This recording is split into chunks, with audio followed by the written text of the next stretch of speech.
Managerial Econ 2.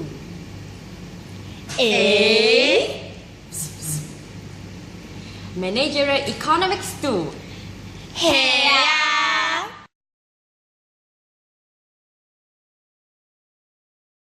What is economic growth? An increase in the capacity of an economy to produce goods and service. Compared from one period of time to another, economic growth means an increase in real GDP, which means there is an increase in national output and national income. What causes China economic growth?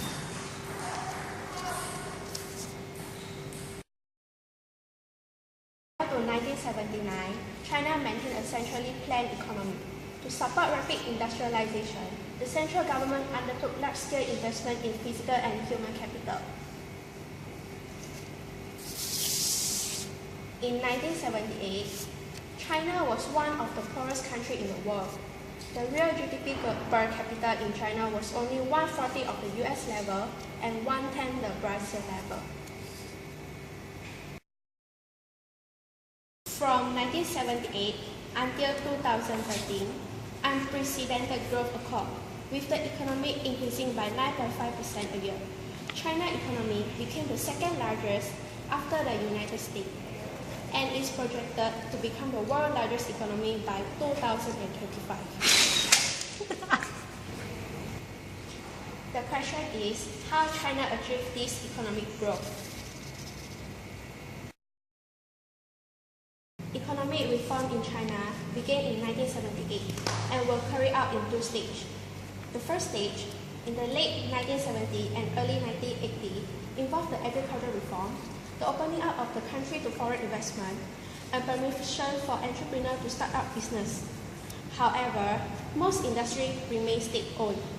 The second stage of reform, in the late 1980s and 1990s, involved the privatization and contracting out of much state-owned industry, and the lifting of price control, protectionist policy, and regulations.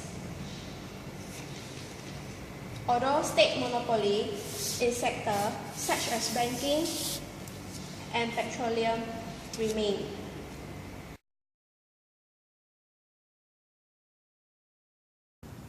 Decomposing China's GDP growth over the last 3 decades, we assess the driver behind it, such as labor, capital, and total factor productivity. China experienced faster total factor productivity growth than most developed countries, such as the United States, because of its ability to access and utilize existing foreign technology and know-how. As shown in the chart, capital accumulation accounted for 6.9% in the last decade, 5.7% in 1990 to 2002, and 7.2% in 1979 to 1989. China's rapid economic growth also due to large-scale capital investment. China has historically maintained a high rate of saving. When reforms were initiated in 1979, domestic saving as a percentage of GDP stood at 32%. However, most Chinese savings during this period were generated by the profit of state-owned enterprise. As a result, China's gross saving as a percentage of GDP has steadily increased, reaching 53.9% in 2010 compared to a US rate of 93%, and is among the highest saving rates in the world. Since the country opened its door in 1978, the economy has witnessed tremendous growth. As shown in the chart, its gross domestic product has risen from less than 150 billion in 1978 to 8,227 billion in 2012. In the process, more than 600 million people have escaped poverty. All these facts together have led China to experience rapid economic growth since 1978.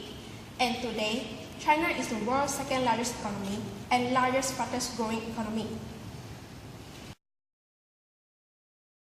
How China economic growth influence others. The implication of China military strength.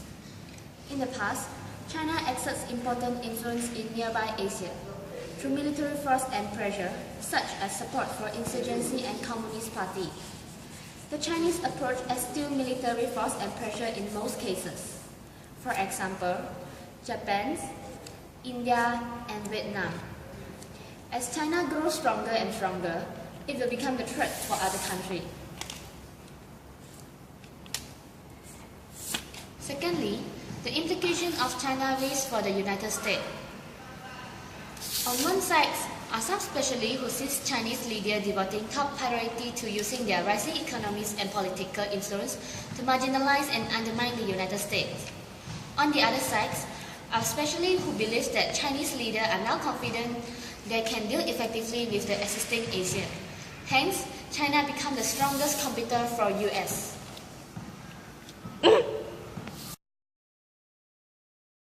The prospect of China's economic growth. The new normal implies lower growth rates for the Chinese economy. But how low? Some prominent economists in China, such as Chai Fang, believe that China's new normal will entail growth rates in the range of 6% to 7% or even lower in the next 10 years. China's retirement ages are very low by any standard. Currently, female workers can retire at the age of 50, and male workers can retire at the age of 55. The labor force participation rate is barely above 60% in the whole population. By the age of 52, half of women are not working.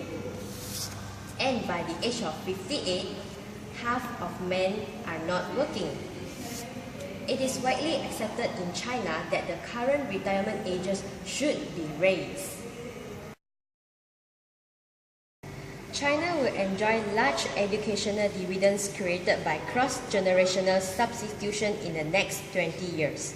New workers are twice as productive as retired workers. Educational attainment of the youth is improving steadily. Currently, 27% of 18 to 22 years old have a college education.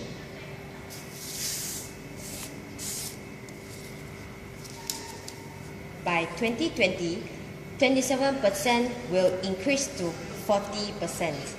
This swift improvement of human capital among young people has offset part of the net loss of labor. Although the speed of rural-urban migration has declined, there is still labor redundancy in the countryside. Agriculture only accounts for 10% of China's GDP, but 35% of the country's labor force are still in the countryside.